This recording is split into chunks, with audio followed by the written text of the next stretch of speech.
नमस्कार साथियों। GS and English talks official YouTube channel पर आप सभी का हार्दिक अभिनंदन और स्वागत है।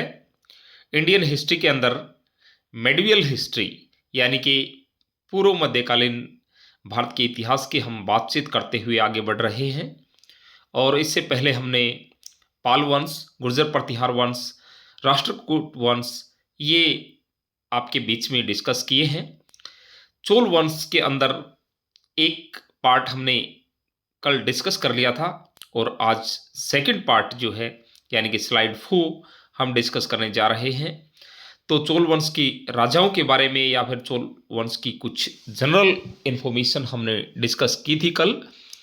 उसमें हमने राजराजा या फिर राजेंद्र प्रथम कहें या फिर राजेंद्र तृतीय कहें, ये बातें जो है हमने डिस्कस की थी।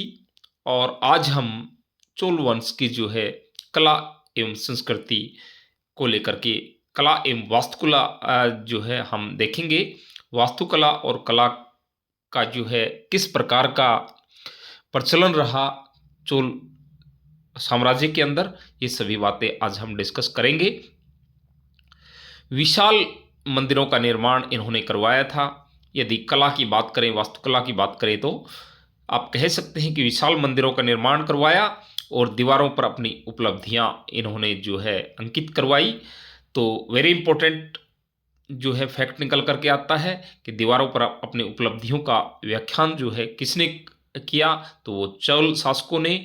और लंबे लंबे शिलालेख इनके हुआ करते थे और उस टाइम के जो मंदिर थे तो उसी टाइम की यानी कि तत्कालीन सामाजिक आर्थिक स्थिति जो थी उसके द्योतक थे।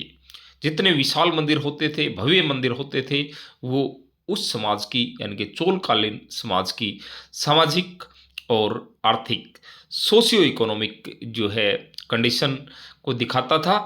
और प्रसिद्ध मंदिरों की यदि बात करें हम, तो इरातेश्वर मंदिर, गंगईकोंड चोलपुरम मंदिर और नागार्जुन मंदिर जो चिदम्बरम में है, और कांचीपुरम का कैलाश नाथ मंदिर जो है 8वीं शताब्दी का।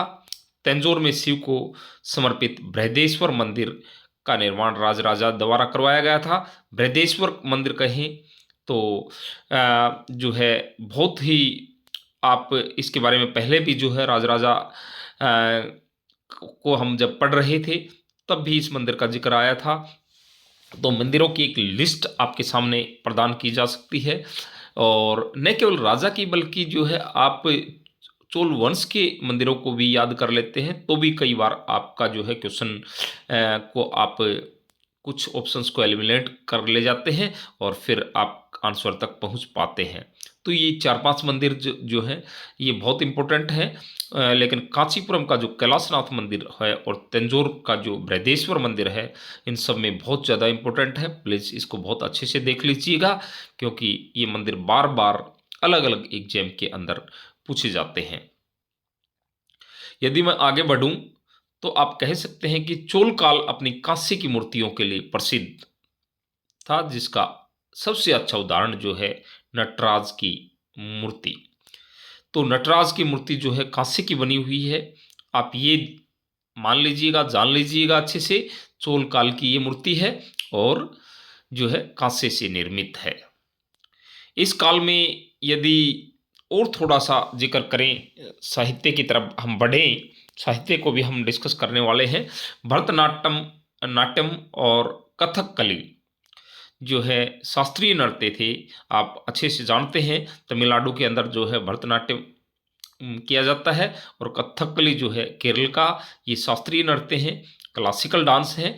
तो आप ये भी जान लीजिएगा कि भरतनाट्यम कहाँ का है, कथकली कहाँ का है।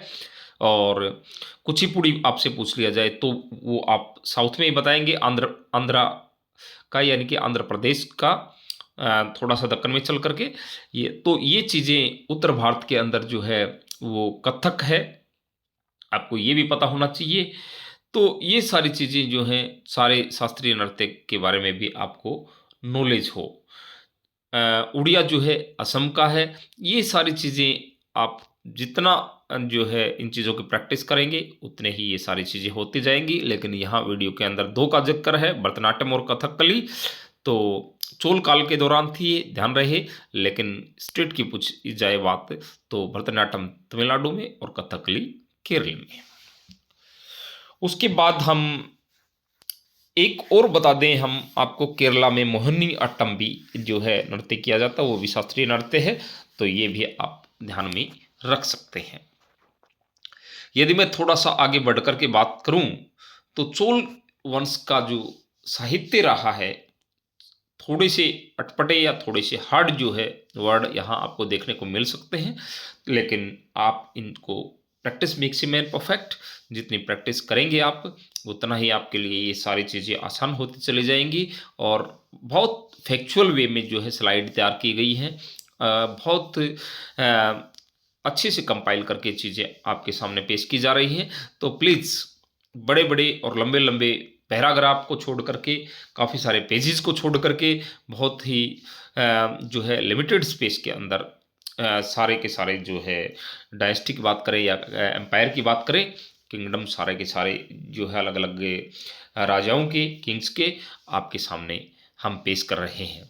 साहित्य के अंदर मैं चलूं तो थिरुथक्का देवर और कुंडलकेशी द्वारा 10वीं शताब्दी में शिवा का चिंतामणि शिवा का चिंतामणि की रचना की गई। तो आपसे यही पूछ लिया जाएगा कि शिवा का चिंतामणि की रचना जो है किसने की, कब की, तो ये दोनों के दोनों आप नाम याद रखिएगा, थिरुथक्का देवर और कुंडलकेशी, और 10वीं शताब्दी में जो है ये राइटिंग की गई थी, यानी कि रचना की गई थी इसकी। और आगे चल करके कहें तो कंबन द्वारा रचित रामायण थी इस काल के अंदर। चोल काल में जो है कंबन ने रामायण लिखी, और सेक्युलर द्वारा जो है पेरिया पुराणम या फिर तिरुतोंद पुराणम जो है इस युग की दो प्रसिद्ध रचनाएं। तो आप कहेंगे कि कंबन ने रामायण रची और सेक्युलर ने जो है पेरिया पुराणम या तिरुतोंद पुराणम जो है, ये दोनों की दोनों रचनाएं जो हैं बहुत इम्पोर्टेंट हैं इस युग की। इनको भी आप अच्छे से देख लेंगे, जान लेंगे और याद कर लेंगे। अपने नोट्स में जो है इन चीज़ों को अच्छे से लिख करके 2-4 बार देख लीजिएगा। ये सारी चीज़ें इतनी ही आसान हो जाएंगी जैसे कि रामायण महाभारत जैसे वर्ड जो है आपके लिए फेमिलियर हैं, लेकिन कंबन के द्वारा इस समय भी रामायण लिखी गई है। महाभारत की तेलुगु संस्करण की शुरुआत जो है यहाँ पर आप कह सकते हो नन्नैया ने की, जिसे तिकन्ना ने पूरा किया। देखिए रामायण का भी जिक्र आया है, महाभारत का भी जिक्र आया है, तो आप रामायण को लेकर के कंबन की बात करेंगे और महाभारत को लेकर के जो है नन्नैया की बात करेंगे। और तिकन्ना का भी यहाँ जिक्र है, उन्होंने जो है इसको पूरा करवाया, लेकिन ये तेलुगु संस्करण में थी। ये बात आप ध्यान से जो है अपने जहन में बैठा ले। और बहुत इम्पोर्टेंट फैक्ट अब आ रहा है ये कि पंपा, पोन्ना एवं रन्ना ये 10वीं शताब्दी में कन्नड़ साहित्य के रतन माने जाते थे, यानी कि कन्नड़ साहित्य के अंदर 3 रतन थे जो है। इन तीनों को बहुत इम्पोर्टेंट जो है आप स्टार लगा करके रखिएगा कि पंपा, पोन्ना और रन्ना, ये तीनों जो है 10वीं शताब्दी में कन्नड़ साहित्य के रतन, ये जो है साहित्य चोल काल का आपके सामने है। इतनी बात यदि आप याद करते हैं तो आपको जो है कोई ज़्यादा तकलीफ कहीं आने वाली है नहीं। तो आप इन सभी चीज़ों को अच्छे से देखिएगा। इसी के साथ जो है आज की वीडियो में हम इतना ही लेंगे। 1-2 पीरियड और आएगा क्योंकि चोल काल का प्रशासन बहुत इम्पोर्टेंट है। हालांकि मैंने आपको बहुत पहले कहा है कि टर्म्स की तरफ आप विशेष ध्यान दीजिएगा। टर्मिनोलॉजी जो है बहुत इम्पोर्टेंट है, और आगे चल करके जो है जब ये सारा सिलेबस हम कर लेंगे तो आगे चल करके हो सकता है कि टेस्ट सीरीज के ऊपर हम बातचीत करें, और ऐसे में ये सारे के सारे क्वेश्चंस जो है यहीं से आपके निकल करके आएंगे। चाहे किसी प्रकार की टेस्ट सीरीज आप डिज़ाइन करें, आप खुद भी कर सकते हैं, आप अपने टेस्ट सीरीज बना सकते हैं और जिस वे में जिस हिसाब से क्वेश्चन पूछता है एग्जामिनर, वो सारी की सारी बातें जो है आप उसी मोड में अपना खुद का बनाया हुआ जो है कोई क्वेश्चन पेपर या फिर कोई टेस्ट सीरीज आप कह सकते हैं, उसको सोल्व कर सकते हैं कुछ समय के बाद। तो ये सारी चीज़ें जो है आप इस तरह से पढ़ते रहिएगा हमारे साथ।